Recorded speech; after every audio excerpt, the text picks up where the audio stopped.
Welcome to the Slop Temple. We pray this video helps. In this video, I will explain how to make chili using canned ingredients. First, ensure you have all your canned goods ready, such as kidney beans, diced tomatoes, and a can of chili starter. Next, set up your cooking station with a large pot and a stirring spoon.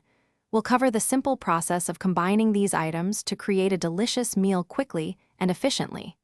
This method is perfect for a fast and satisfying dish. For our chili, you'll need a few key canned items. Start with one 15-ounce can of kidney beans, thoroughly rinsed and drained. Then, grab a 28-ounce can of crushed tomatoes and a 15-ounce can of plain tomato sauce. Don't forget a 15-ounce can of diced tomatoes for texture. You might also want a can of green chilies for a little kick. Now, let's get cooking. Pour all your canned ingredients into a large pot. Stir in 2 tablespoons of chili powder, 1 teaspoon of cumin, and a half teaspoon of garlic powder. Bring the mixture to a gentle boil over medium heat, then reduce the heat to low. Let it simmer for at least 20 minutes, or even longer, to allow all those wonderful flavors to combine beautifully. Your delicious canned chili is now ready to enjoy.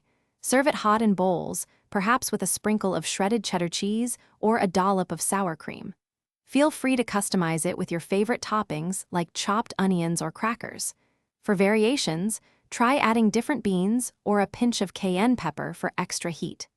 Leftovers can be stored in an airtight container for up to 3 days. Thanks for watching. Consider subscribing if we helped you.